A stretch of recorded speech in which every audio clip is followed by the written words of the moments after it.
എന്ത് ചെയ്യണം? എന്ത് ചെയ്യണം?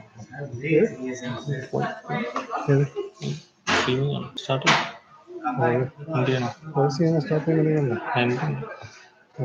ഓടി പറയുന്നുണ്ടോ എന്ത് കൊടുത്തിട്ട് സൗണ്ട് നോക്കാം.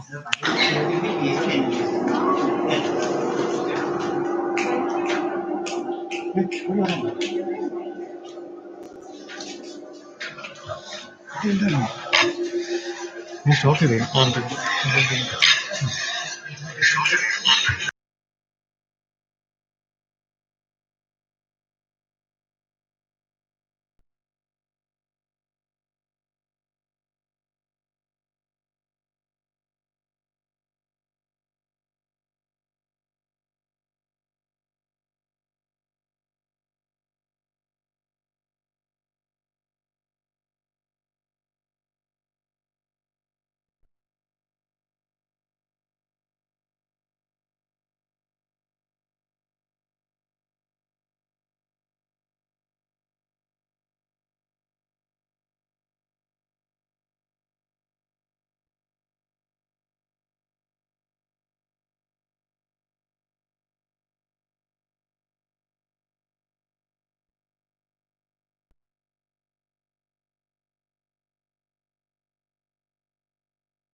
It's really not good.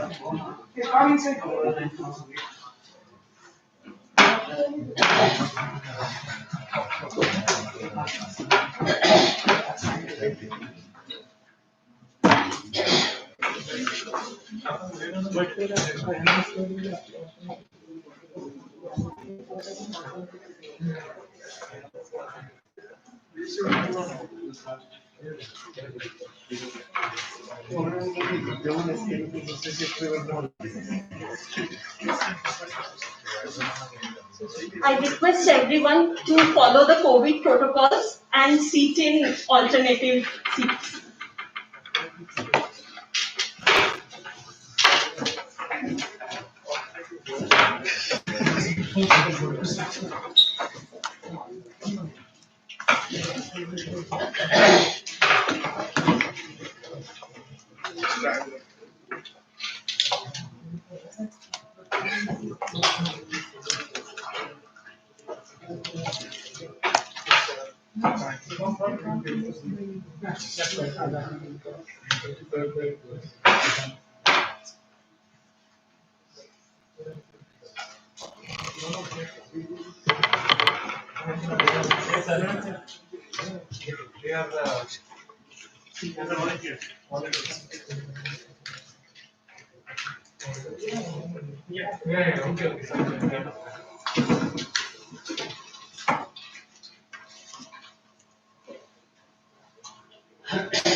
So you guys collected 1,000 rupees from me or not? Is it collected?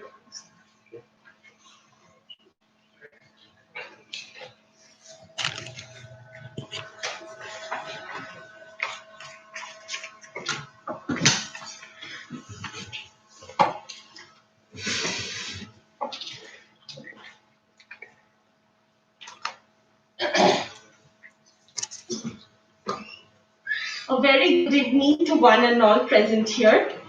I welcome everyone here and who are joining us virtually to this very special evening. Today we are gathered here for the inauguration of Dr. J.N. Murthy, who is also our chief guest of the evening. This is a society which aims to host many events related to the School of Chemistry in the coming days. Without further ado, I would like to invite the President of the Chemical Society of IISERTVM, Dr. Basudev Sahu, address for today's program.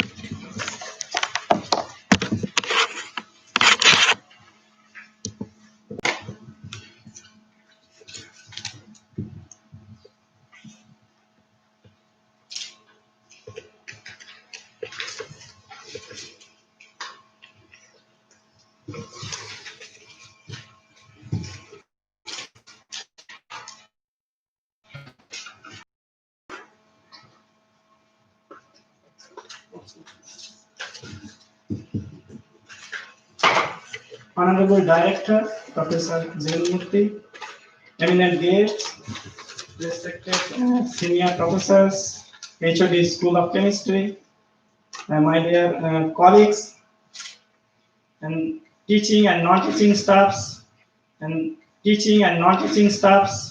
my dear students.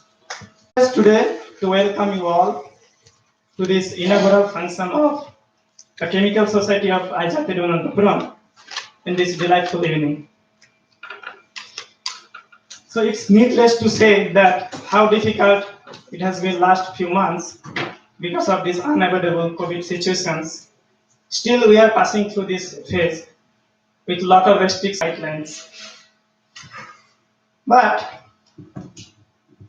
under this kind of situations, it's very difficult to organize any cultural activities, no matter if it's a grand event or small celebrations.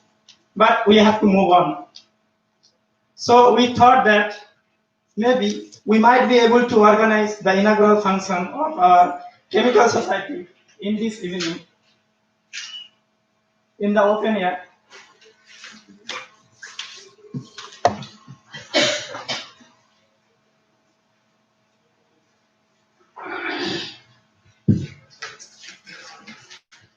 Sorry, in the open air, but because of the rain, we had to change this schedule and also the venue. So now we have to organize in the room. So anyway, so we are very happy that our director sir accepted our request to be the chief guest of our cultural functions today. So with this, I want to say a little bit about this chemical society. So let me start with few words. So what is our chemical? So basically, this chemical society has been created to, with the enormous support of our director sir. So basically, this society offers a platform where we can share our thoughts, we can exchange the culture, and same time we can promote the education and research of chemical science. So what we are aiming to host in future, or what is our agenda? So basically what we are thinking that in upcoming days, we want to host kind of this freshers welcome for who is joining DSMS and also PhD students. And we are planning to host Chem Fest and farewells among them. So those who are belonging to this school, so all we are basically the member of this society, and also we expect that in future whoever joining the school, they will be also the member of these schools. So with this, I am happy to announce the opening of this inaugural function today in this delightful evening.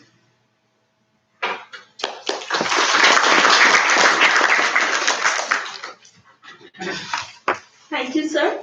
Now I would like to invite the head of the department, Dr. Sukhendu Mandal, to give the introductory remark.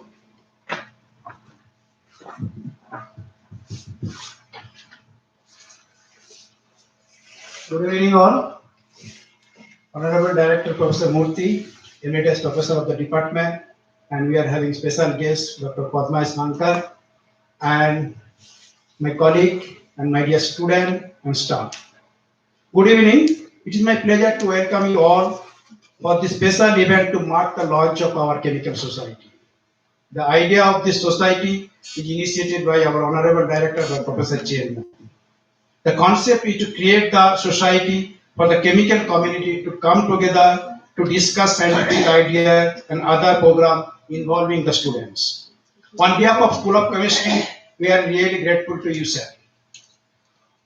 We are also thankful to him for agreeing to deliver the first talk series of this society. I am very glad that students community has already shown active participation in this society and come up with a cultural event at a very short notice. I highly look forward to utilizing this platform for interacting with my students, colleagues, and other fellow chemists, and also discussing new ideas with them. I am very hopeful this society will provide beneficial or prove beneficial to students and faculties alike. It will bring vibrancy to the department that can bring together everyone as a unit. I am looking forward to an enlightening talk by our director and the cultural event by our students. Thank you very much.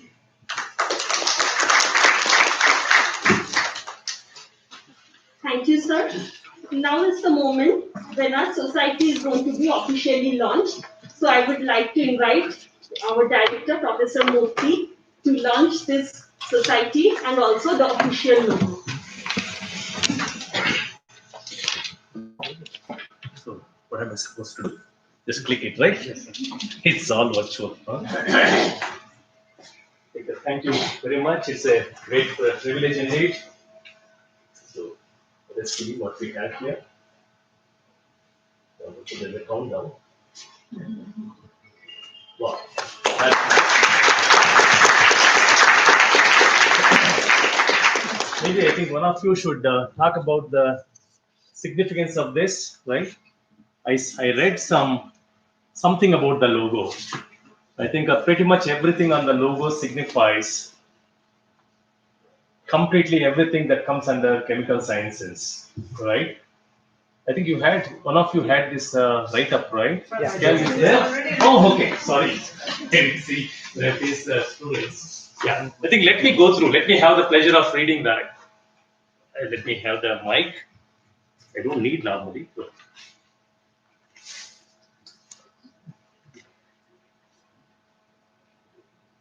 it's okay.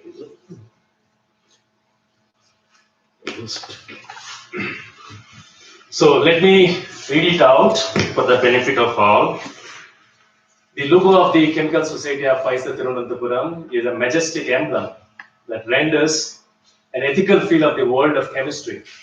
The picturesque view of Agastya Malai Hills, rainforest, and water reservoir audaciously occupy the background of this logo.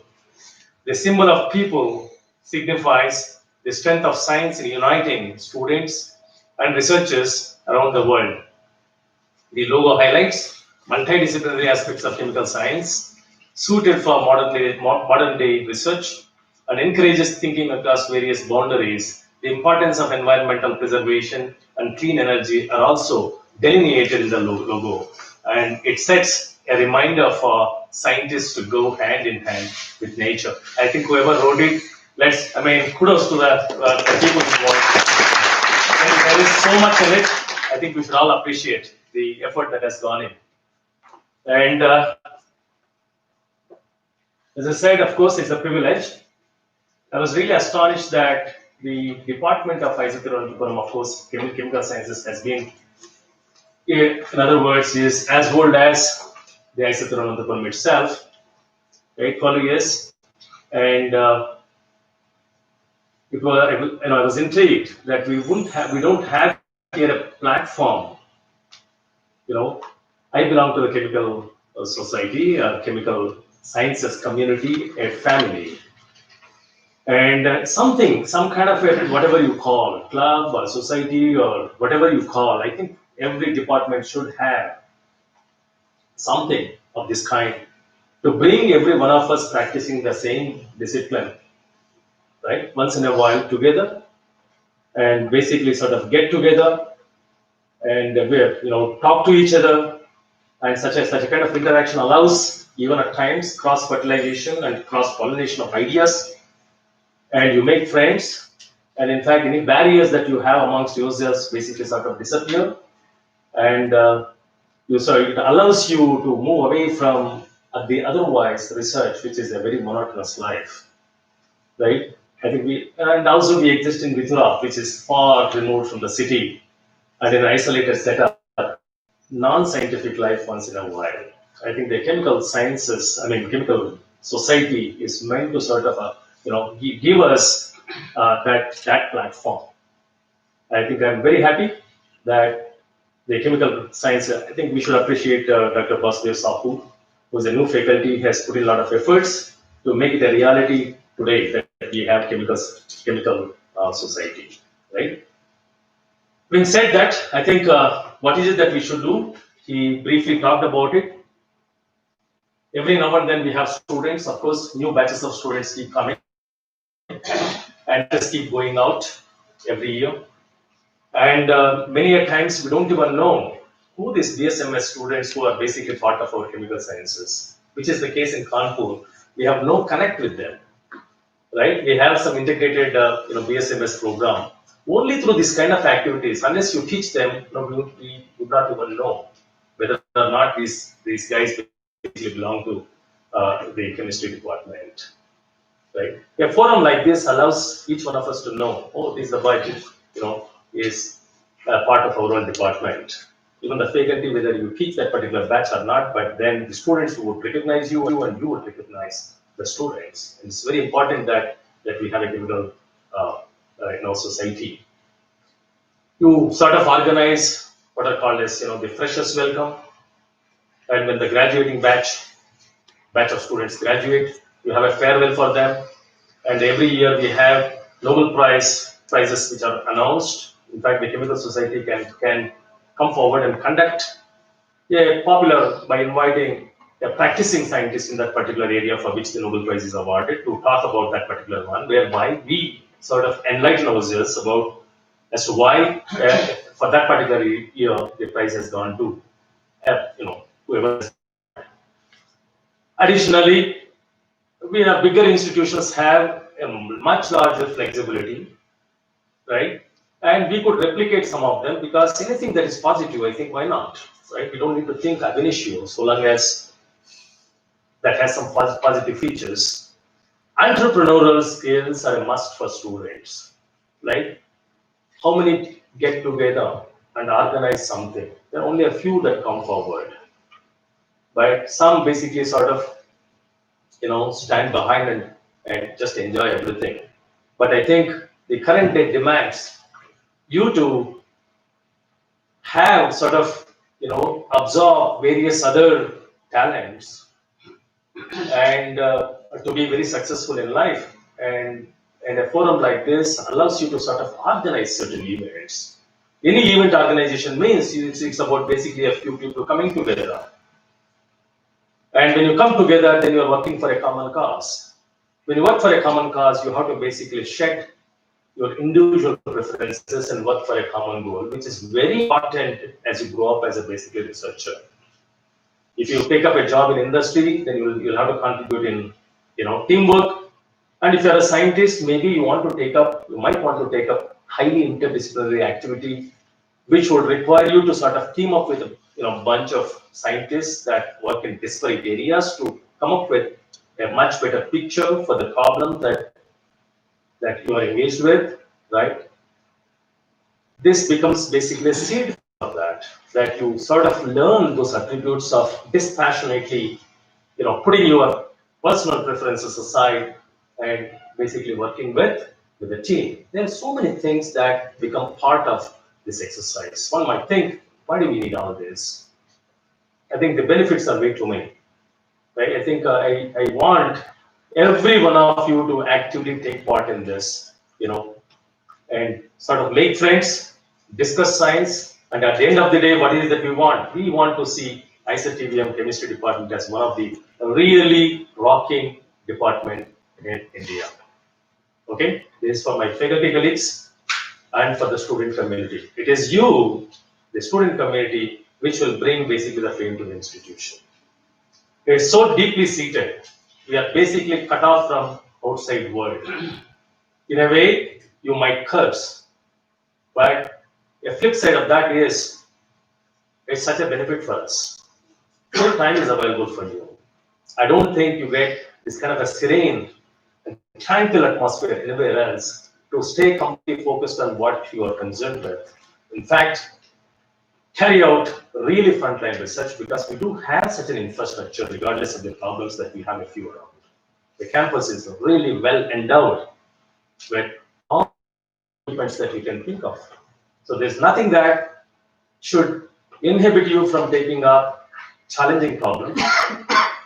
There's nothing that should deter you from basically sort of attacking the frontline problems. We do have a few amongst us who are basically publishing a frontline research in the country. I think that cluster should grow, the number should increase, and our department should become known, and with which the Chemical Society also should be known, right? I wish the Chemical Society all the very best. Thank you very much.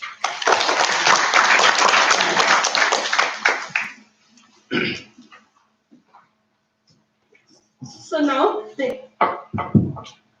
now the Chemical Society of IISERTVM or CSIT has been officially launched.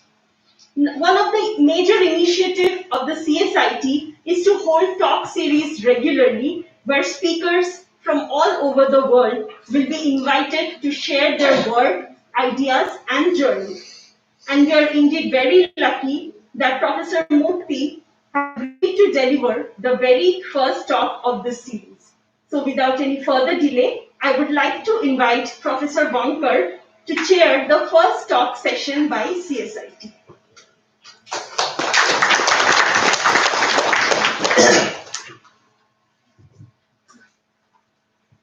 Good evening, everyone. It's a pleasant task for me to introduce the speaker of the evening, Professor Murthy, the director of IISERTVM. Actually, it doesn't need any introduction, but I have to do it because it's a formal occasion, so I have to do it formally. He's a distinguished organic chemist, as you all know, a professor at IIT Kanpur, working with a very well-known physics chemist, Professor K. Venkatesan, physics chemist, Professor K. Venkatesan, in 1994, and after that, he moved immediately to the United States, to the University of Houston, to work with a very well-known physical organic chemist, Professor J.K. Kochi, at the University of Houston between 94 to 95. I'm sure it might be more than 1.5 years. Then from 95 to 96, he went as a Alexander von Humboldt Fellow at the University of Würzburg in Germany, and worked with another stalwart of organic chemist, Waldemar Adam. And then he moved to 95 to 96, I believe. And then he moved to Professor Boni. And he was there till 98 and returned back to IIT Kharagpur as an assistant professor for 1 semester. And then he joined in 1998 IIT Kanpur as assistant professor, where now he is a senior professor in the Department of Chemistry. His areas of research are basically organic photochemistry, supramolecular chemistry, organocatalysis, and organic organocatalysis. So basically, a range of lot of different types of areas in which he has contributed enormously. So for his outstanding contributions, as you know, as you can expect, that he has won a large number of awards. I cannot speak out every award about it, but some of them I will mention. He received the Shanteswara Bhatnagar Award in 2008, and then in 2010 he was elected as a Fellow of the Indian Academy of Sciences, Bangalore. 2018 he became the Fellow of Indian National Science Academy. He was visited this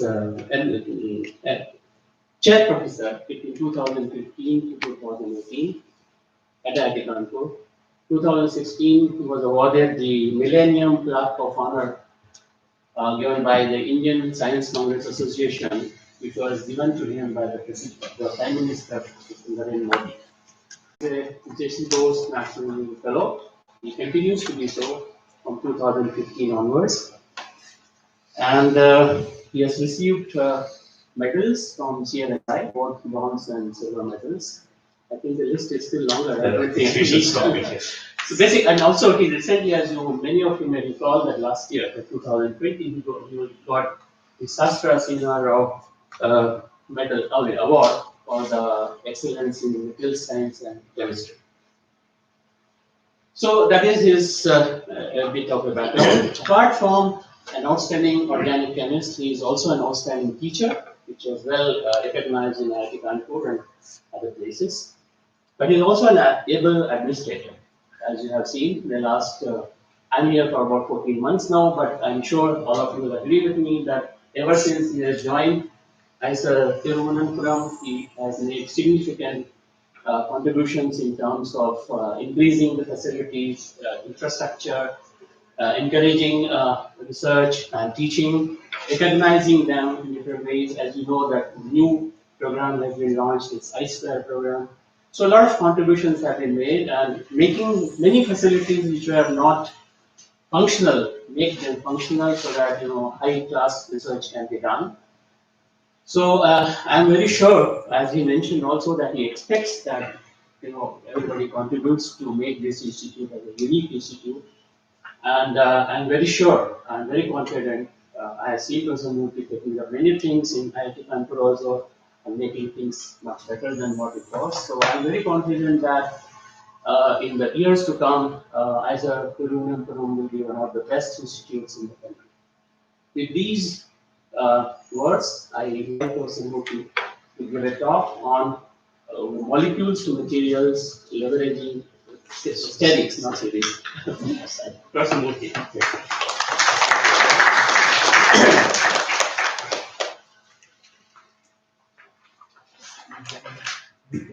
Yeah, it's a particular privilege when you have your own senior colleague. In fact, he was my head of the department. So, seeing me right from the beginning of my independent debut at IIT Kanpur, right? I think, thank you, Professor Wankar, for a very elaborate introduction. And of course, I did not take into consideration a number of senior professors here. I think we have here Professor Suresh Das, who was the former director of NIST, and my younger colleagues and my dear students. It's indeed a veritable joy for me. We keep giving talks, probably in the last 1 month or so, maybe this is the fourth one. Right, it's a web series going on everywhere. But when addressing the fraternity now that I belong to is a different joy. In fact, I'm really elated. I think the department I should hold responsible that they did not bother to even count me as a chemist, right? Isn't it, Sukendu? You're busy, yeah? Yes, sir. Okay. I think I'm really happy to be talking to you. So that's the title. So my time begins now, 7 o'clock, and of course the dance program is gone for toss. So I'll hijack that half an hour also. I'm going to make you sleep for 1.5 hours. 8:30 we go straight for dinner. So I'll bore you to death. Okay, whether you like it or not, but I'm going to take you for a ride. Okay, all right. The topic is molecules to materials leveraging sterics. It's okay, right, if I move around because there's no diets, right? And I like this. What is sterics? Okay, sterics is a word derived from the word called stereo. To me, three-dimensional perception. Something we know what it is, right? Sterics means it's something bulky. We use it very routinely. For everything, anything that you sort of find a bigger group, necessarily a bulky group.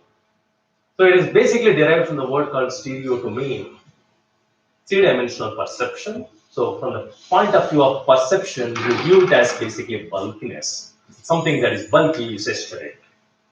When did it get into the chemical literature? Let us look at this. And here it is, right?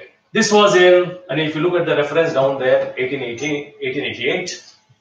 And this Kerman was trying to sort of make oximes of phenols.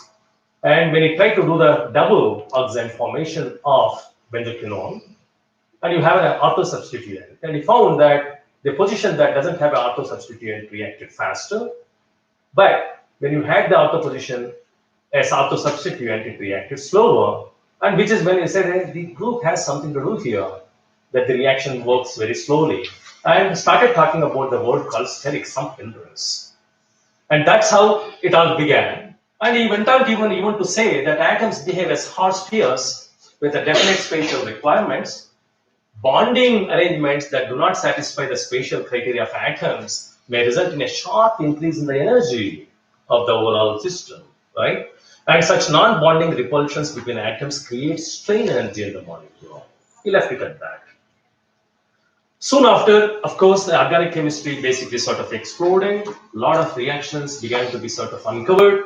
And we know now, if you're talking about the title radicals dimerize instantaneously, but they don't dimerize in a manner head-to-head, but in a head-to-tail fashion. There's a known knowledge. Gomberg's, whatever. Right? There is a second instance now. You generate tritertiary methyl radical, and would they undergo dimerization? And prohibitively, they do not undergo dimerization, which is when people felt, chemists began to feel, there is this steric, something to do with the size, coming into picture in the bond formation, disallowing the otherwise reactive intermediates from reacting. Right? It's all about reactions. Don't happen. And that became the starting point for chemists. Anything, I'm talking about 1900, about 100 years back. Right? Organic chemistry is not really that old. If you worry about when was the first organic molecules that was made, what is it? If I remember right, I think it was 1828. I could check my memory. Anyway, if you do that, yeah, where were we? Yeah, any reactions were happening, and anything that people could not understand, then they said, yeah, it must be to do with such sterics. The sterics within about 15 years got so much used by the organic chemists.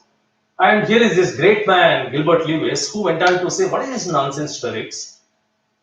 I find that all of a sudden it is getting into the literature so much, and in fact he poo-pooed it, completely ridiculed the term sterics. And here is what he went on to say. This discovery of certain unpredicted facts in organic chemistry has led to the employment of some elusive phrase called steric hindrance. A phrase, however, which seems too vague in its significance to connote a real scientific theory. If a steric influence upon a chemical reaction be defined as one, which is due to the room occupied by a larger group of atom or atoms, such a definition leaves an opportunity for that kind of a confusion, which is too frequently found in chemical literature. They said that a lot of reactions where you don't understand for everything. If you start talking about sterics, I think with time the literature will be too much, so much filled with sterics that it will be full of chaos. He ridiculed that word. In other words, the sterics did not get accepted that easily in the chemical literature, with such big people talking about it. But chemists had only one way. Anything that you don't understand, you need some explanation, right? In organic chemistry particularly, right? Anything that doesn't work, you have to attribute to something. And it's steric hindrance, everybody's steric hindrance, everybody's sterics, you started regardless using. And come to about 1950s, the literature on sterics was so voluminous. Martin Newman thought now the literature has exploded with sterics to such an extent that probably there is a compelling need to have a book written on the steric effects in organic chemistry. And that's how basically you see, and we have that in our IIT Kanpur. IIT Kanpur basically is one of the best libraries in the country. And anything 1970 and before you get in IIT Kanpur. One of the richest institutions, pretty much everything. But nowadays we don't need, because IISERTVM is rich. Everything with a subscription we can download, right? So that's how sterics was born. And we use sterics pretty much everywhere.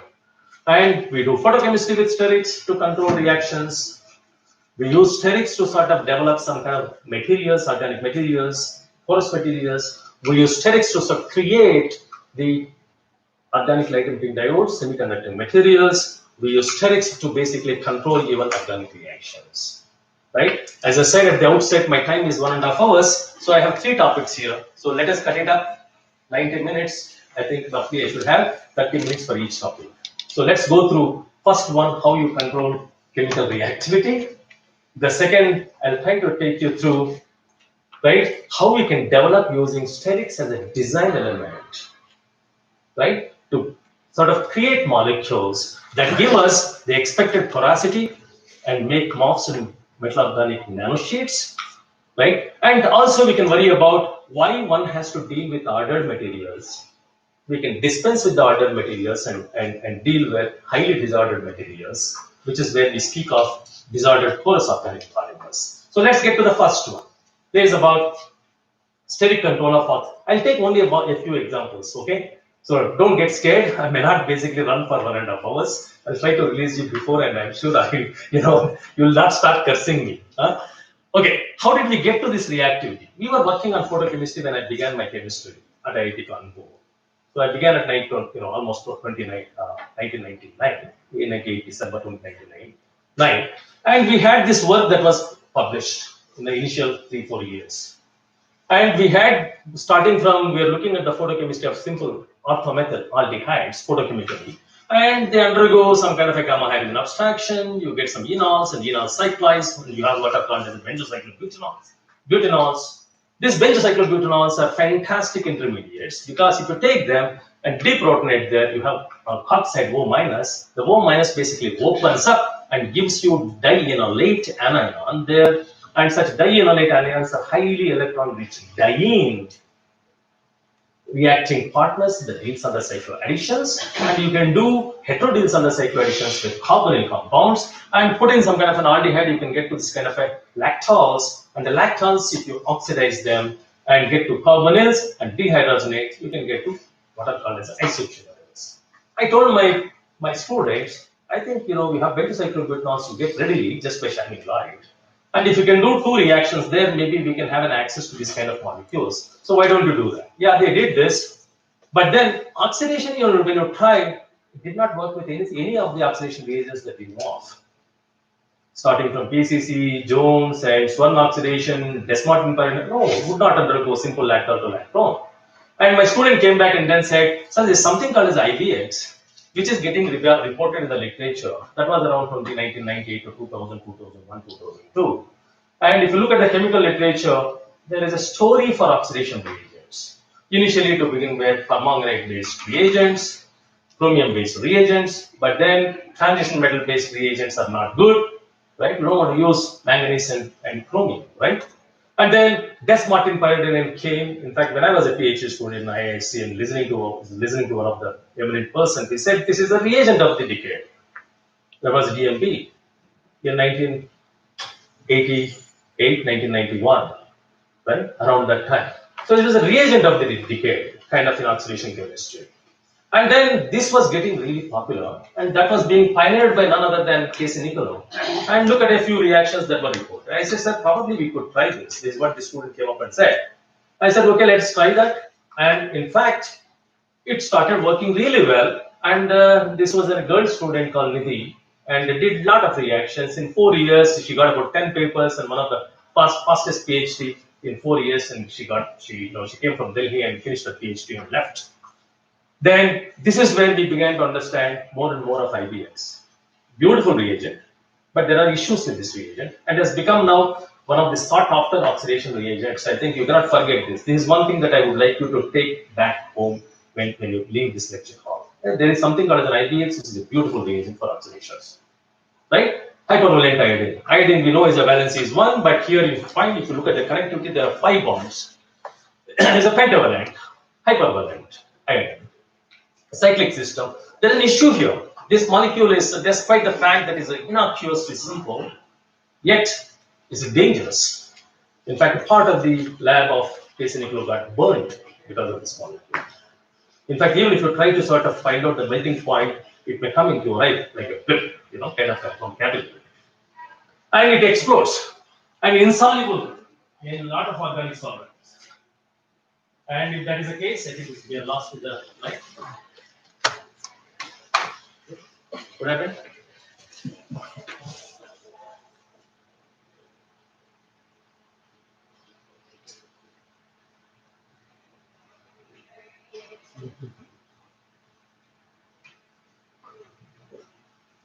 I told you in the beginning of the lectures.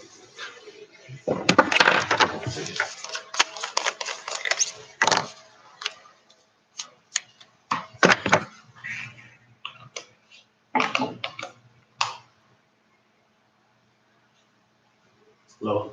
Yeah. So it explodes, and even for simple oxidations, because it is not soluble in common organic solvents, and you have to use more large excess equivalents at that time. And otherwise, DMSO is fantastic, but DMSO is a high boiling liquid, and you don't want to do reactions in that, and then there's a pain in getting rid of the, right? Particularly if you do it in small scale. And there were problems. So we said, okay, we looked at what is the reason, because I work in supramolecular chemistry, and this is where interdisciplinary activity helps you understand and attack the problems better. And when you look at the structure here, you find the molecules are stacked one over the other, and you can see a little bit of off stack, stacking there. And you have a variety of bonds, not only OH hydrogen bonds, but there is what are called as a halogen bonds, and I'm sure many of you would have heard about it. In fact, our Dr. Mahesh Hariharan works on that. So there are halogen bonds, a variety of basically bonds keep the molecules so cohesively packed. You put it into the solvents, and solvent molecules cannot overcome the solvation. They cannot overcome this aggregation by way of solvation, peel up the molecules. Right? If the molecule has to come off, the solvent has to be able to stabilize itself, right? But if intermolecular aggregation is much stronger, then the solvation forces, the molecule will not come out. And that's a problem. So how do you rupture these bonds? And the DMSO is a fabulously, strongly hydrogen bond accepting solvent. And it breaks, cuts up the molecules and insulates the molecules, and that's how you have the reaction.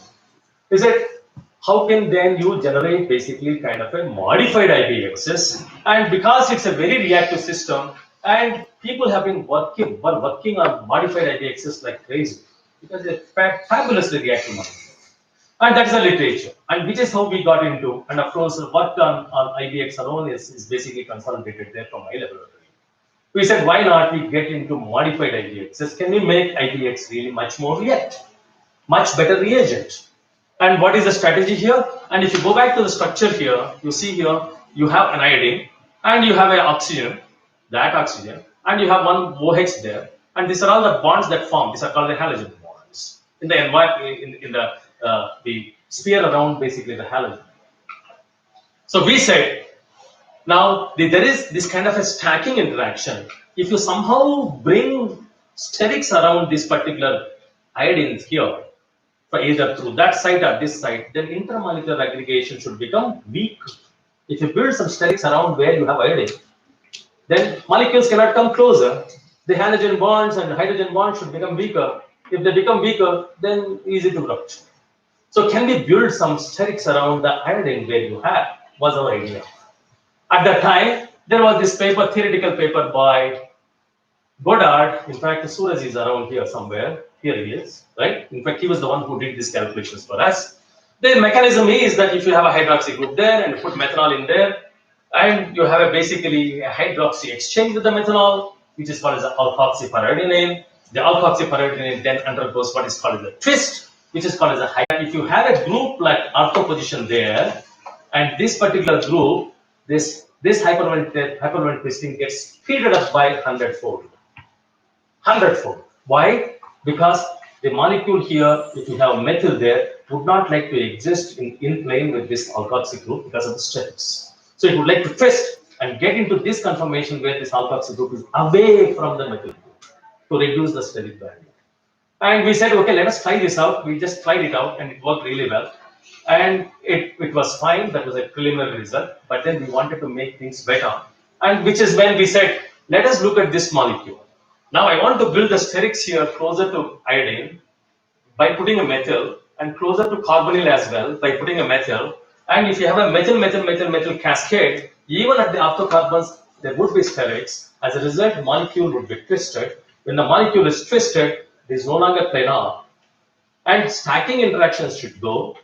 Because you have methyls everywhere, this methyl should inhibit intermolecular aggregation, and the reagent should be soluble in common organic solvents. Then we did calculations, and the Suraj is the one who did the calculations. In fact, he came up and said, in fact, it is true. The molecule IBX, if you look at it, is like this. But if you make a tetramethylation, the molecule becomes skewed, twisted. Not only that, he went about calculating the barrier and got back and then said, sir, from 11.86, it drops to 8.23. That means reaction is much faster. If that is the case, I think we should do this molecule.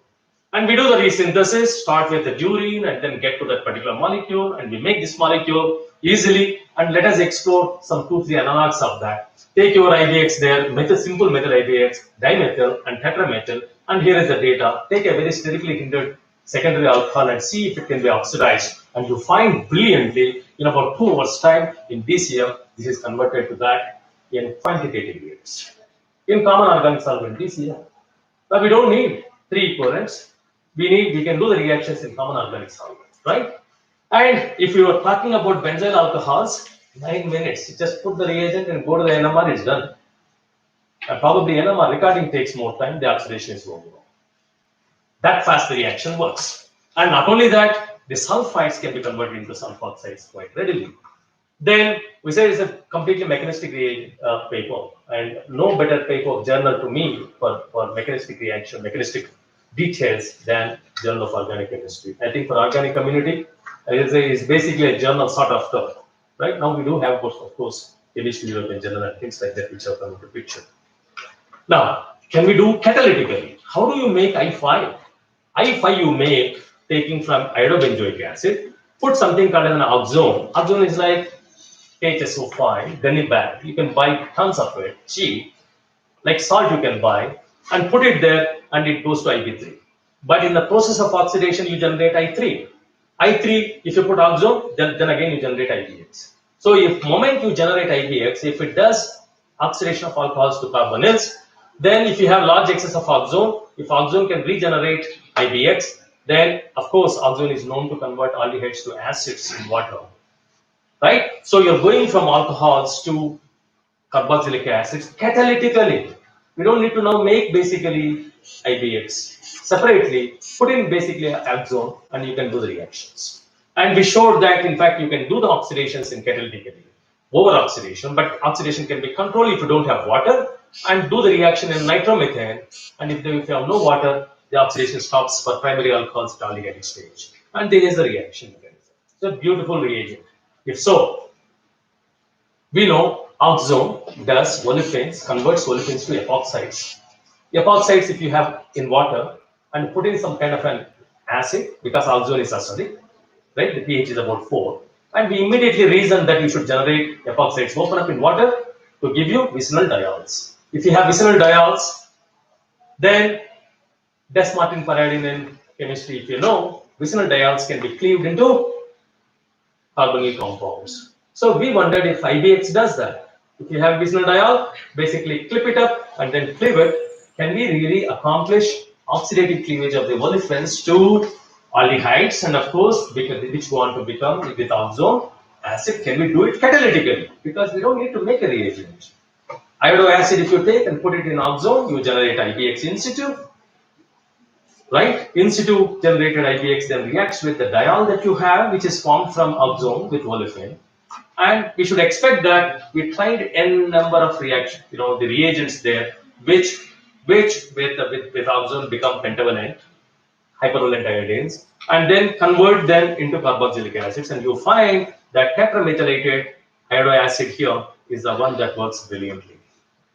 So a variety of olefins can be converted into the carboxylic acids, which is like we don't need basically oxone to carry out oxidative cleavage of the olefins into corresponding carbonyl compounds. We can go further. Now I'll quickly go through. Can we keep improving this? And here is where we get to the bi-aryls. If you look at the bi-aryls and the sterics, where are the sterics? I told you tetramethylation is all sterics.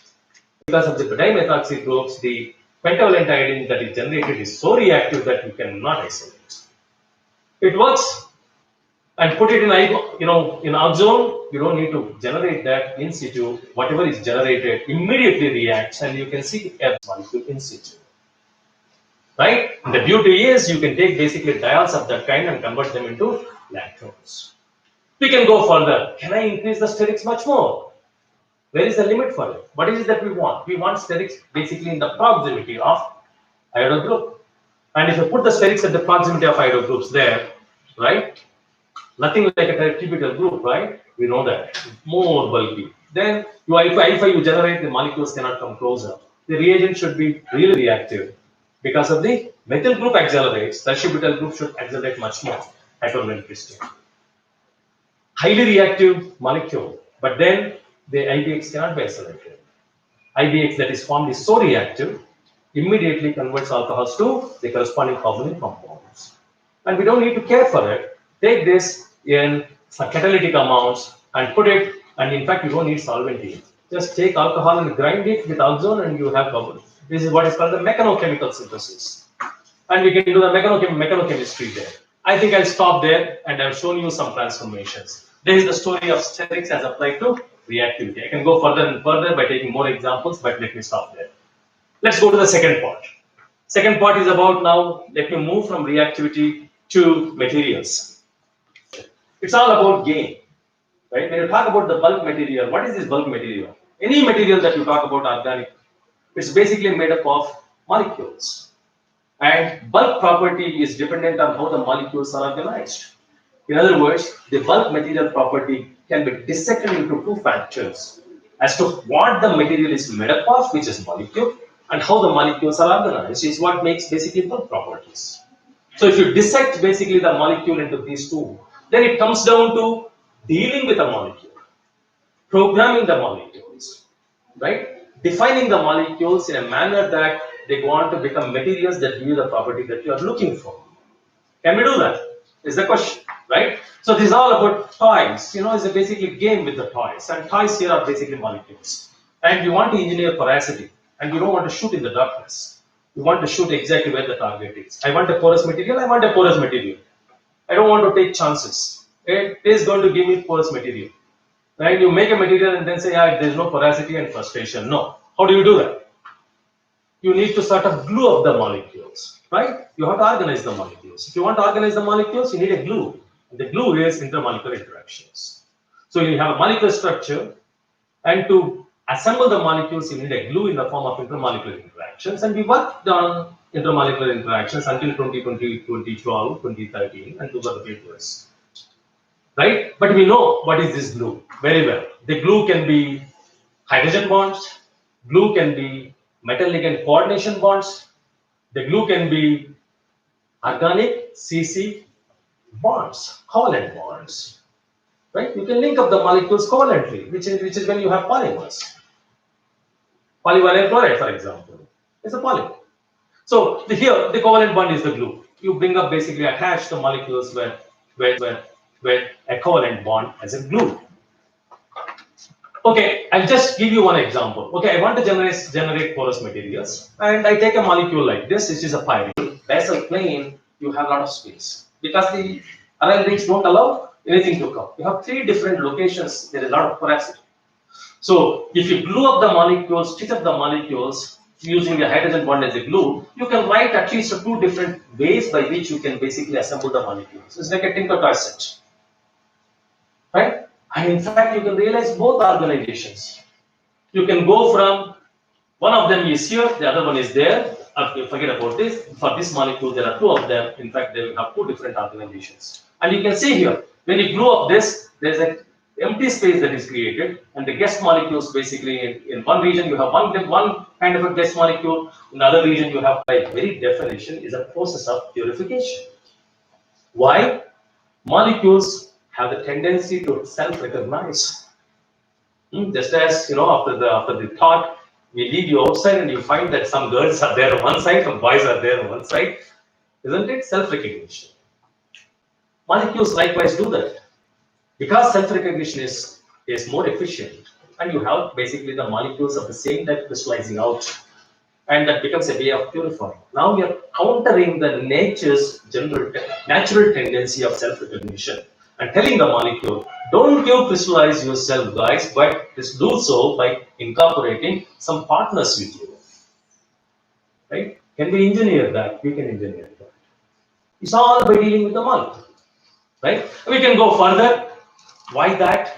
Why pyrene? I can bring it down to simple benzene. And if you have methyl groups there, it's like a trigonal molecule. There's a lot of space there. It's a 3-dimensional molecule of structure. And such molecules, you connect them, 3 of them here with the hydrogen bond, and you get to a hexagonal space. And the hexagon has a lot of empty space. And you can sort of fit what basically goes into it, and you model it, and the 18 crown 6 fits nicely, and you dump basically 18 crown, crystallize the molecule, and 18 crown goes there. But 18 crown also has space. And if you have 18 crown 6, then what can you think about? Immediately you can think about K plus. Put K plus, and K plus goes there. Of course, I have another slide, I don't want to show you all of them.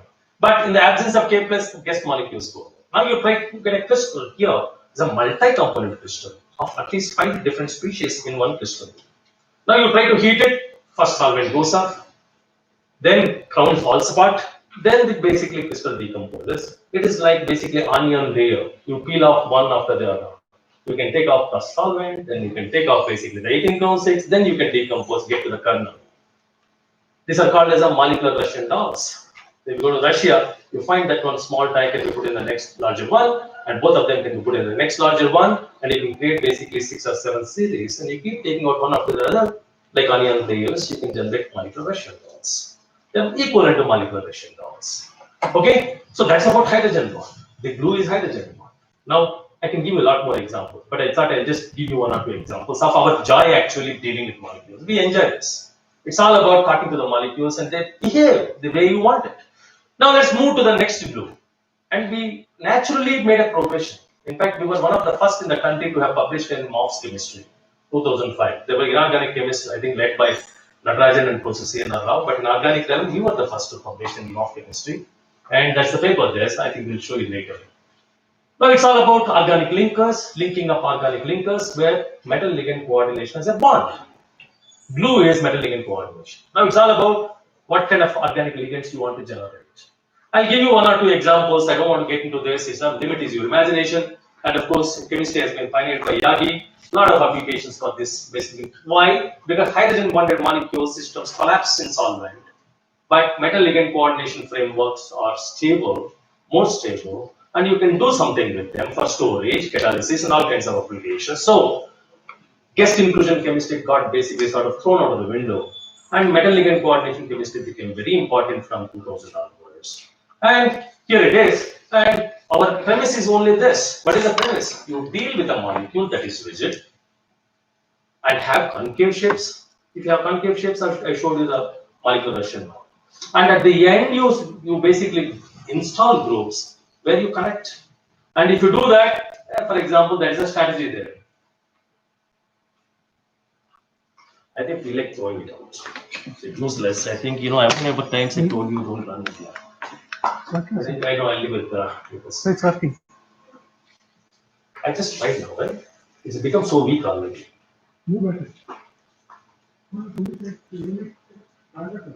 Then why is it not working? Right? Sometimes it works, sometimes it doesn't.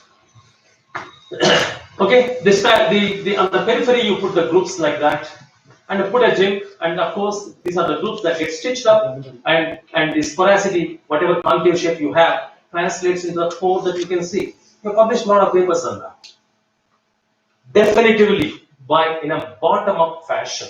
That means from molecule to materials, and you want porosity, you can build porosity by dealing with molecule and sort of using metal ligand coordination as a glue for these molecules. And let me give you one example. Let me go back to the firing. And here is a system that you had, and that's the system that I talked about. Now you had phenol there.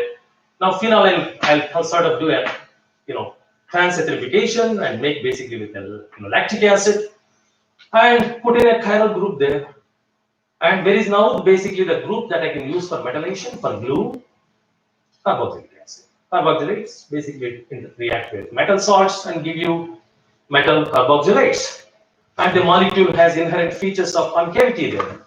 And such metallation should lead necessarily to a material that is porous. Why? The molecule has rigidity, has very nicely well-defined concave features, and should give you a porous material. Right? And in fact, we get to the porous material. Just treat this with zinc nitrate and you get a zinc MOF. Because you begin with a molecule that is chiral, and the material is chiral. It's a homochiral. And because the material is chiral, then the pores that you have are also chiral. It's like an enzyme.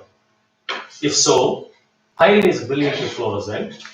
So any guest molecule that goes near pyrene should be possible to be sensed by its interaction with the pyrene, and there should be a signaling of the guest approach towards it by way of fluorescence changes, and which is what we see. It's a brilliantly fluorescent, and that's how the molecular system looks like, and you can regard the CD spectra.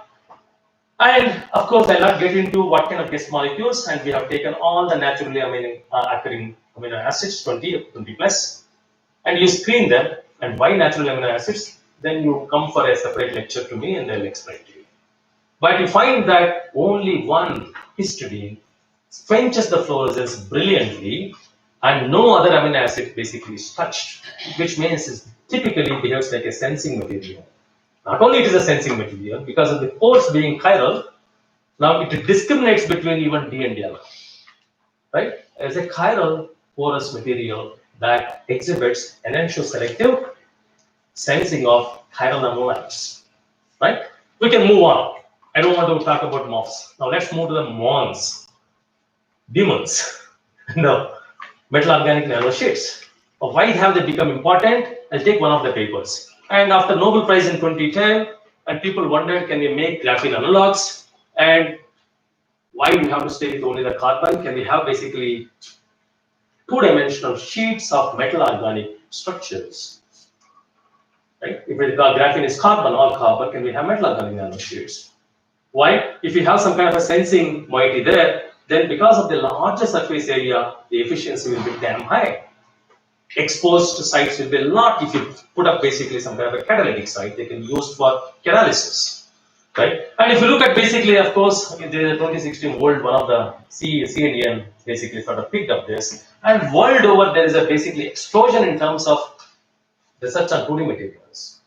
And now India is not seen anywhere. We started this science about 5 years back, and I look at it from the point of view of organic chemist, right? Can I make basically an organic 2D material? And why 2D material? And if you look at this is all inorganic. Inorganic materials you have no control, right? Magazines, I think Dr. Kura is here, who works on magazines, right? You have no control. Once you make, you make. But organic, because you build from molecules, that is the joy that you have. I showed you how you can build the materials from molecules, right? We can engineer molecules. So we wondered, we posed this question: how do you make basically a 2D organic nanosheet or metal organic nanosheet? What is it that we need to have? We need to have a molecular building block. You need to know the skill of assembling these building blocks into a sheet, and if the sheets naturally stack up one over the other, and you get to a layered material. If you have a layered material, that's the material that you isolate, then you need to have a technology to sort of take out layers by layer. Then you can get to 2D material. You cannot stop and at this stage isolate the 2D material. No, nature will not allow you, because the layers form basically the stack in no time. So it gives you a layer material, but can you worry about peeling off the layers by some techniques? And in 2015, by 2015, enough literature on that, right? You can see from 2010 to 2015, the question was posed: can we have metal organic nanosheets? And here is the technology. If you have layered material, put it in ultrasonication, ultrasound, expose it. The solvent molecules loosen up this intermolecular interactions between the sheets. Solvent molecules sneak in, and solvent molecules take out these molecules, and you can have layers. But then the challenge is, can you build a layer material? First, you have to build.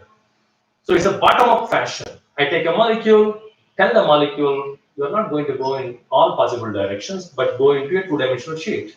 And if you have the sheet there, then you have a layered material. And layered material you take and do ultrasonication, you should get the two-dimensional sheets, right?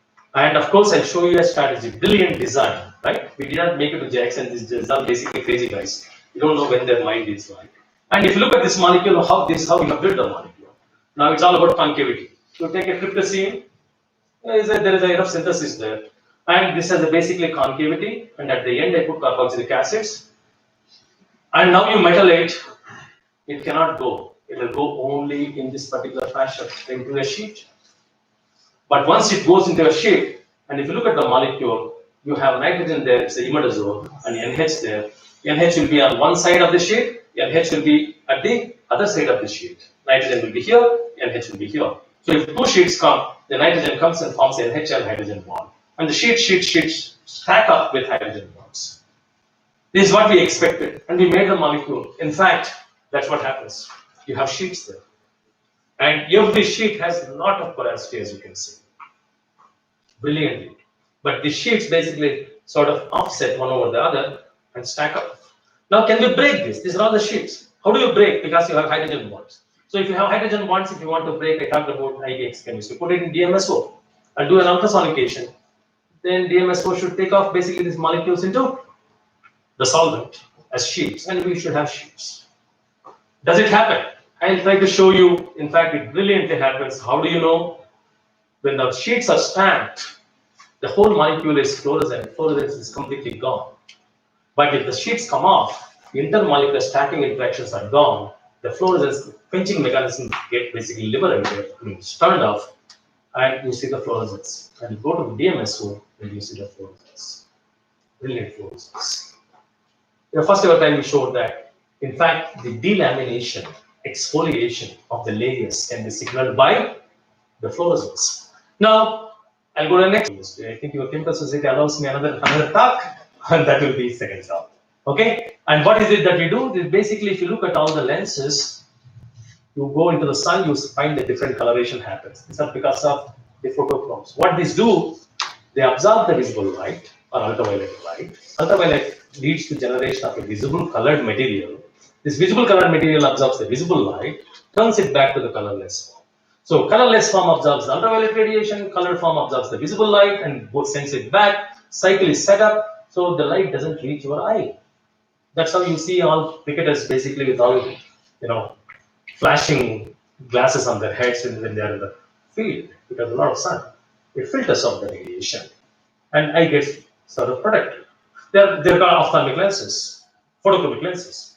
On the other hand, supposing if you have a molecule, you sort of excite and A goes to B, but stays at B only, but B comes back to A when you want it.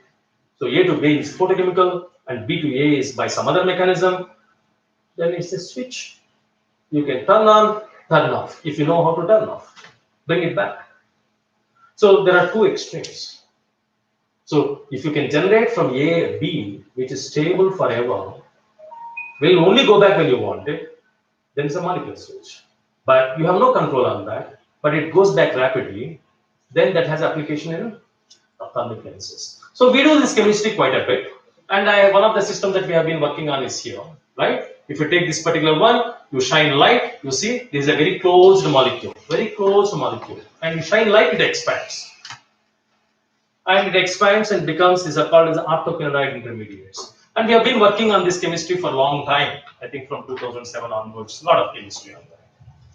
Just I want you to remember that, and coming back has application in lenses. But if you take such molecule and put it in some kind of a basically silicon lens that, whatever, polycarbonate or whatever polymeric material that your lens is made up of, these molecules with time come off. Then your ophthalmic property, the photochromic property, you will not see, they leach out, molecules leach out.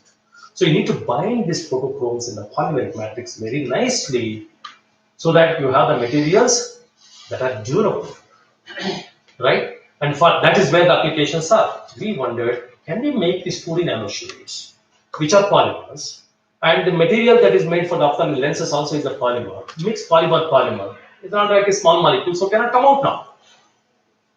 But the problem here is, you remember, the molecule is closed, shine light, it requires volume.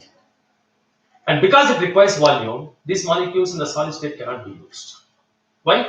You will have to keep the molecules around. A lot of energy demanding process. In the solid state, it cannot occur. But if you create space, it can occur. If you have to create space, 2D metal organic nanosheets that have pores will allow that. So, in other words, can we make a polymeric material that is porous?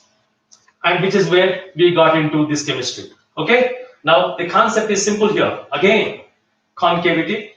Now, I take a basically photochrome there. That is the photochrome. It's at the center of the molecule. And you see here, because you have concavity here, there's a lot of space. And you have pyridyl groups or carboxylic acid groups here. And that's where the metallation occurs. So, when the metallation occurs, you have a lot of space. So, reaction can occur. 1, 2. But then the reaction, the metallation should not give you a 3-dimensional structure. Then you have no control, no exfoliation. You want 2D. So this is where the system works brilliantly. You see here at the center here, you have a sp3 carbon. When you have sp3 carbon in the plane, one phenyl group sticks out, the other phenyl group sticks down. So if the layers are formed like this, then you have large tummy like phenyl, front side and back side. So the layers only, this cannot be connected in the opposite direction. It will only go in 2-dimensional. That is the design that it's like a program. It's a molecular program. So you make these molecules tons and tons with a photochrome at the center. There's a space that is available. And what do we expect? Of course, let me not get into the synthesis. Grams and grams made. Now you treat with metal ions and of course a variety of them, 8 to 10 layered materials. How do you know it is layered material? And look at the structures. Every structure is a layered material. 2D layer. And everywhere you have this, basically there is a photochrome, there's a lot of space there in the 2-dimension, in the crystal structure. It's a porous material. So, nicely built for observing the photochromism in the polymer, right? It's a 2-dimensional sheet. Now we have to exfoliate. Can we exfoliate? They will not get into the structures, it's a layers. And that's how we have. And basically, these are the layers we want to sort of, you shine light, nothing happens in the solid state because they're all packed. But this is what we expect. You put it in the solvent, take out the layers, separate them. You should see the coloration. If you see the coloration, then we can put them in the polymeric matrix. and make materials, photochemical lenses, right? And I'll not get into the SM and all that. In fact, you take this yellow colored solution, put it in, let us say, some kind of acetone, acetonitrile, ultrasonic it, brilliantly the layers get exfoliated into the solution. Now you shine light, is a green coloration, goes back in 2 minutes, very nicely, which you don't see. In other words, we have exfoliated the layers, right? And how do you know if they are layers? Then you can look for the Tyndall effect. Characterization by all means, I'll not get into that, SEM, TEM and AFM, everything pretty much that we have here. Not get into those details. Now, can we really put them in polymeric matrix? We can put it, right? And what we have done is what is called as Armazil, organically modified silica. So you can make silica. In the process of making silica a polymer, put in this layered material. So what happens? They get basically impregnated in the process of polymerization. Then there is no question of leaching, right? And we make a sheet there. Once you have the sheet there, of course, now shine light, and that's what you have. That's a pale yellow, and it becomes bright yellow. Unfortunately, projection problems. Okay, and pale yellow color, shine light, and you have basically in the polymeric matrix, you have these layers basically impregnated, and you demonstrate from materials to molecules to materials, right? That's about metal organics. While we are doing this science, there are problems with morph chemistry, and I don't want to discourage people. I think enough has been learned about the morphs. The problem with the morphs is that metal carboxylate or metal oxygen bonds are not stable enough, no matter how much you make. But I think the industry for applications, we need robust materials. And again, it comes back to the organic. Now, if you look at all porous materials, there are a variety of types. In fact, you have HOPs also, right? Covalent organic frameworks. There are porous organic ones. Now, if you read this is a Science in 2015. It's a rapidly growing in number, diverse chemistry, commercial applications for polymers with intrinsic microporosity. The opportunities are vast. So we said, forget about it. We did hydrogen bonds, we did metal. So we said, forget about it. We did hydrogen bonds, we did metal, right? Coordination bonds. Now let me replace both of these blues with the organic covalent bonds. Can we do polymers with the simple polymerization? That is the question. Now, if you look at the literature, I'll just give you one example here, right? If you have acetylenes can be trimerized with a cobalt mediated way into benzene, which is a well-known chemistry, right? If you design a molecule like that, a chiral molecule, you can polymerize at every terminal alkyne group into benzenes. The whole molecule will become polyenes. The whole molecule will become polymer. And people have treated such molecules by generating some kind of a binols, chiral binols, treat with the titanium, whatever, Cl4, generate the catalytic site, and you do basically kind of a, the acylation of basically carbonyl compounds, right? And in a chiral way. And if you look at literature, there are plenty of examples people have used. Basically, it's a very poor, right? C triple bond and N3, of course, azide, click coupling and all used, and frill caps alkylations have been used to make basically polymers. We said, why not we get into this chemistry? So this is where the porous organic polymers have come into picture, right? So we looked at this. I think those hydrometric chemists should know the palladium DBA, dibenzyl acetone, is a nicely isolable complex, but structure is very ill-defined. It exists as palladium 2-DBA3 and palladium DBA2 as a basically equilibrium mixture in the solution. Regardless, dibenzyl acetone, acetylene, dibenzylene acetone is known in the literature, binds this palladium using the double bonds, right? We said, why not we make a polymer by using a simple aldol chemistry, 10+ chemistry? I'll come to studies, how you can use the studies. Let us see if we can make the porous organic polymer. The strategy is simply this. This is our aldol condensation. So I take a molecule, right? You take a acetophenone and take a benzaldehyde, and you can get to basically an enone. That is the chemistry. Now, if you have a molecule like that with 4-fold acetyl groups, and everywhere polymerization, you should get to a 2-dimensional structure like that. And because this molecule has a concavity, and you should have pores. The pores, will they allow palladium to be bound like in palladium DBA? Right? I think Ajay, does it work? It should bind. Right? Does it work? And this is exactly what we did. We made these molecules, very simple chemistry wise, and brilliant. You see, take this kind of molecules with a lot of concavity and condense it with terephthalaldehyde, and you get to enones. And once you have enones, this is a porous material. And once you have porous material, you can look for gas absorption, hydrogen, nitrogen, carbon dioxide, whatnot. We have all these facilities in the lab, right? You do that. Now you can basically, by having this palladium dispersed in the solution, in the polymer, you can reduce it with sodium borohydride, generate palladium nanoparticles. I think Sukendra should see that. And maybe we can have more different clusters of your silver and gold in organic matrices, right? Isolated. And you get that particular, and you also, even after basically sort of generation of the nanoparticles, you find still there is a porosity for the gas to be absorbed. Now, can we use, we don't need palladium DBA. Palladium is there. Now, palladium DBA, once you dump and it's lost. But here, it's a polymeric material. I do the reactions and filter it out. Recyclable way. Right? Clean reaction. I don't have to worry about where the palladium is gone. It's right there in the matrix. So, can we develop heterogeneous catalytic palladium nanoparticles that can be used for reactions? And here is the example. Take, for example, nitro systems. Just take this polymer, 5 reduced very efficiently. You can take olefins. Olefins are hydrogenated, and you can do by using, because you have palladium, Suzuki coupling, Sunogashira coupling, and you can do even cascade reactions. What is a cascade that we are talking about? Take, for example, orthonitro-chalcone. First, you reduce olefin, then you reduce nitro to amino.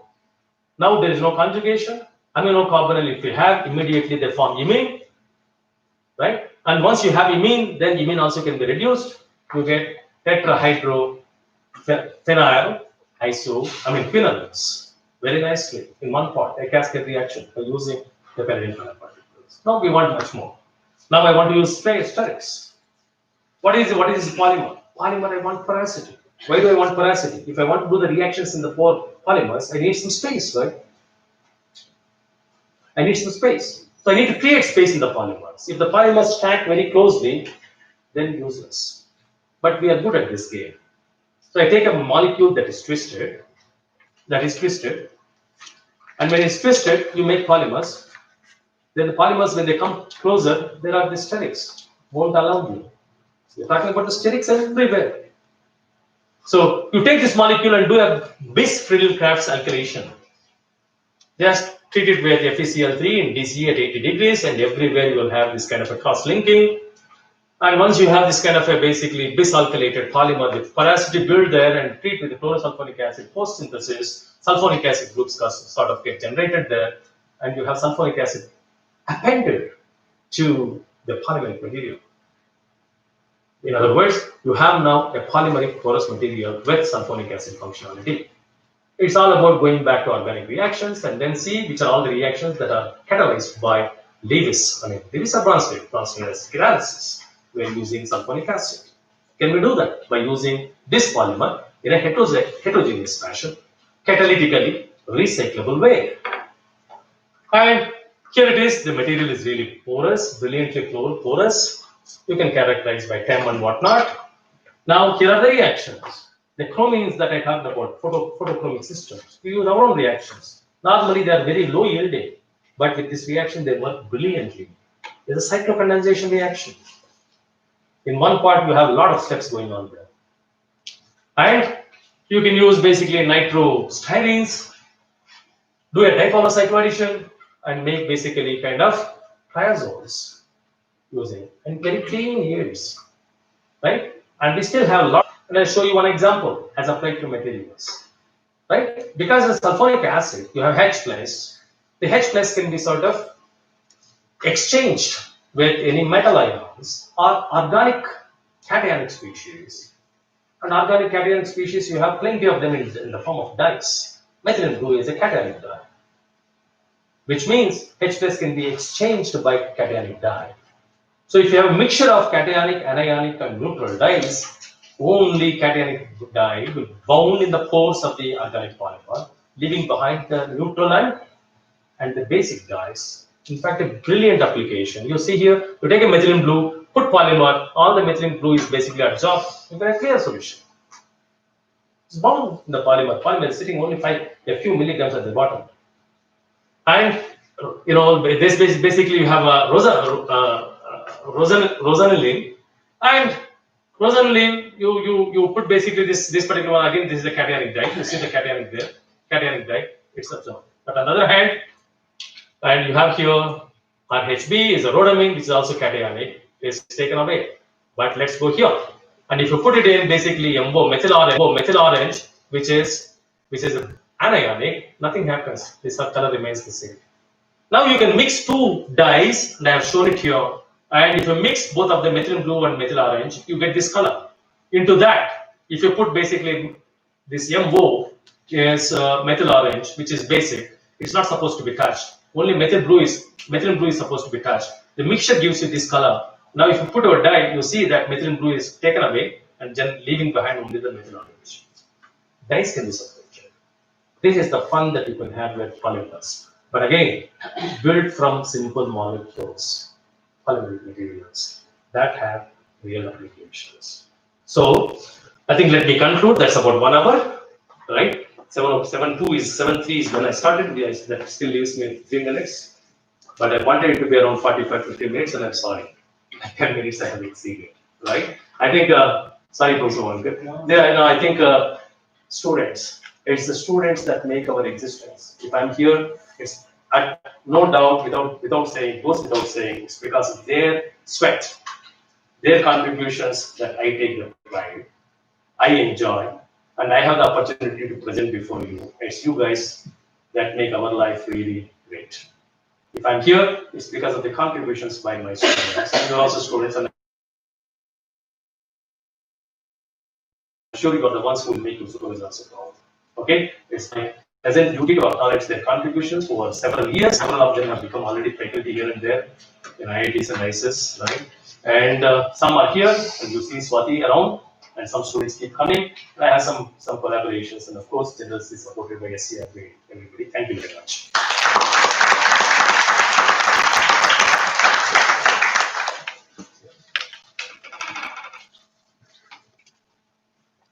I'm very sure you agree with me that it was a brilliant execution of how the sterics could be employed in a variety of different types of reactions and materials, starting from IBX, how it could be improvised, then we had MOF, MON, then photochromism, and then finally POP. And I'm very sure that Professor Murthy will keep on producing a large number of papers in the years to come. He's very active. His group is very, very active there in Kanpur, and some of them are also working here. I'm not very sure whether we go for some questions or we. What do you say, the president? Yeah. We can have maybe two or three quick questions if there are.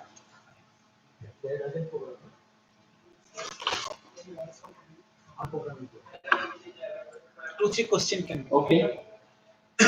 Yeah, the floor is open. Yeah.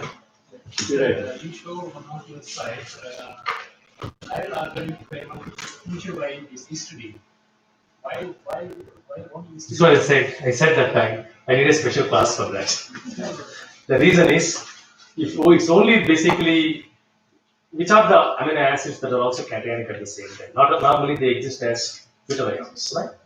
And it so happens in the case of history, we also have basically the aromatic moiety which is protonated in the water. And there is no other amino acid, which basically intercalates nicely into the pores and gets into the close proximity of the pyruvate. So when you have an electron deficient aromatic system sitting in the close proximity of, then you have charge transfer interactions that come into the picture, which fetch. That's why it basically specifically picks out the histidine. You don't see the quenching otherwise for any other amino acid. In fact, that's why we used that particular amino acid in the series. With the 2 rejections from JACS, my morale got lost. I sent it to chemical sciences. Chemical sciences gobbled it in 15 days. And that's a paper which probably has about 45 citations. We sent it to Ragan, but sometimes, your confidence takes beating with rascals. And you don't see the merit. Is it energy transfer or electron transfer is going? Which one? Quenching process. Quenching process, when you have in the close proximity, I think Professor Jas Thomas will tell you, there are 2 types, right? There's a phosphorus energy transfer and dextrose energy transfer. And phosphorus energy transfer, of course, is distance dependent, you don't need to care. But here is basically proximity sitting there. In fact, the fluorescence is quenched in the static state itself because of the charge transfer interactions. Okay? Thank you. Any other question? I have one question. When you're talking But I want some students, right? I thought IISERTVM students are really active, right? What's happening? Am I intimidating you guys?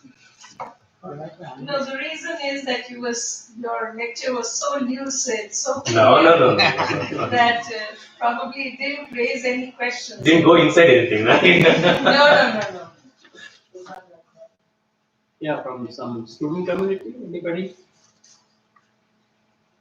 They might be hungry, sir. Hungry, yeah. I think we better vacate the place. So they're looking for some dance program. Sir, that you're talking about the stability, the pop, mop, and pop, and the mechanics. Pop is absolutely stable. Nothing like it's organic. Yeah. Then if you have the metal and organic together, like Marcia Dinka is working there, the sulfur-based ligand, 2D6 they're making. Covalent and metal will have the covalent. No matter what you put in. But that ligand can be functionalized like your organic. No matter what you do, but the moment you bring in any metal, you should know that metal organic bonds are always weaker than covalent bonds. Right? Nothing like covalent. Yeah, that is true. Covalent is stable. But you can think about the other way. The stability we can have the properties you'll be getting from metal that you are lacking in the pop, no? Yeah, but you only move for those properties that you don't want from metals. No. Yes, See, when you want something from the metal, you cannot dispense with metal. So then you have to do it. But where you don't need, you are only looking for porosity. Right? You can build that porosity from organic molecules in a stable manner without having to worry about the stability issues. Okay, I think we should. Yeah. All right, I am sure you will agree with me that besides being an administrator involved with so much administration, he is also very passionate about chemistry. I'm sure younger colleagues here will take a message from this and also the students. Now, please join me in thanking profusely Professor Murthy.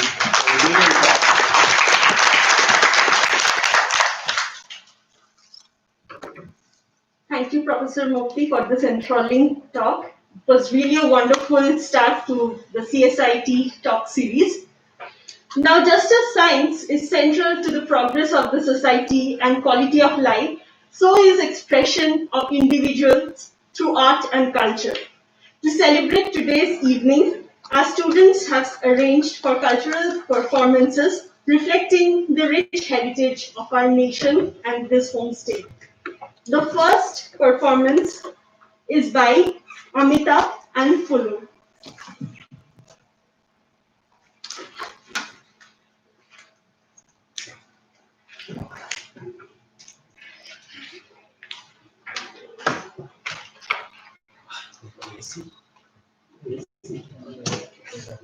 AC is working, but windows are open.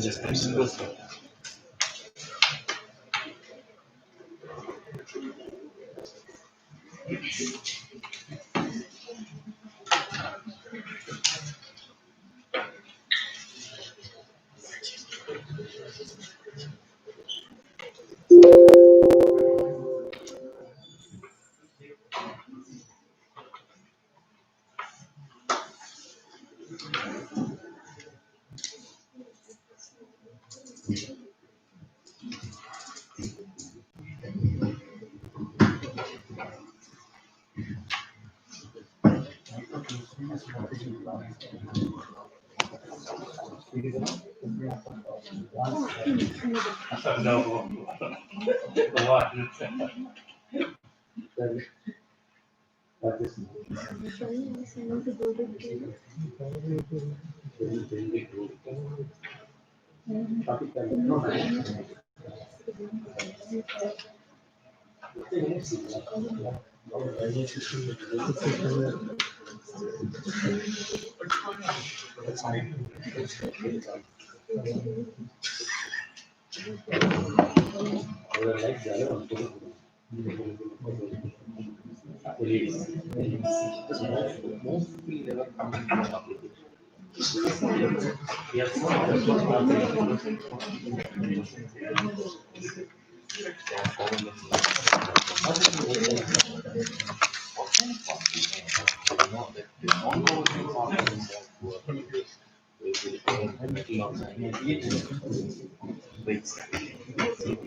யமுனையாற்றிலே ஈரக்காற்றிலே கண்ணனோடுதானாட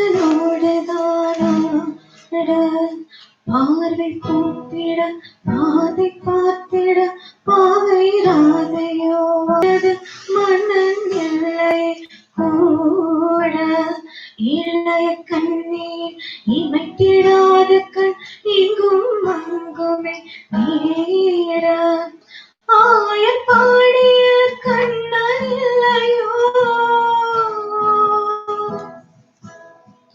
ஆசை வைப்பதே அன்பு தொல்லையோ ஆயப்பாடிய கண்ணன் இல்லையோ ஆசை வைப்பதே அன்பு தொல்லையோ பாவம் ராதா யமுனையாற்றிலே ஈரக்காற்றிலே கண்ணனோடுதானாட பார்வை போத்திட பாதை பார்த்திட பாவை ராதையோ வாட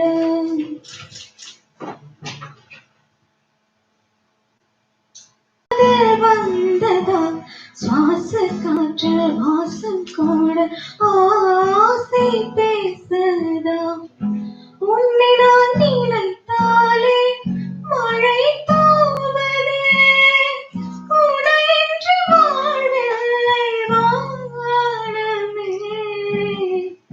இசை கூட இசையில்லை வெள்ளை பூவே காதல் வந்ததா சுவாச காற்றில் வாசம்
with this, we come to an end of the event, and I would finally invite the Secretary of CSIT to deliver the vote of thanks.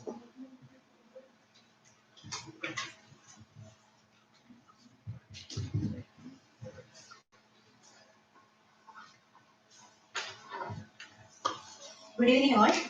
It's my privilege to have been asked to propose a vote of thanks on this grand occasion of inauguration of Chemical Society of IISERTVM. A big thank you to Professor Jane Murthy, Director of IISERTVM, for his efforts in establishing the CSIT.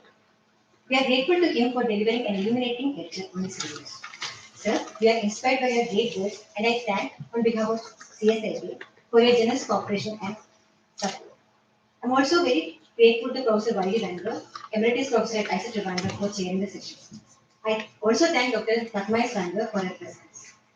I'm thankful to Dr. Sugenda Mandai, the head of the department, for his support and for introducing the club to all. I would also like to express our gratitude to Dr. Basdev Sahu, President of CSID. He will be spearheading our club's event. I thank you for the guidance he has extended to all of us. I would also like to take this opportunity to place on record our hearty thanks to all the participants of this cultural program. I thank all the faculty members of School of Chemistry, the IT and service team for their timely help, and last but not the least, I thank all the students of Chemistry department for their active participation.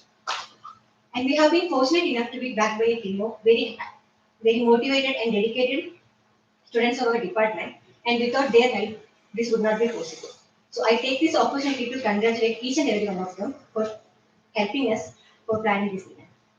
We look forward to working together as a team and making CSIT a huge success. Once again, I, on behalf of Chemical Society of IISERTVM, extend a very hearty vote of thanks to all of you for being with us this event. It has been a great pleasure. Thank you very much.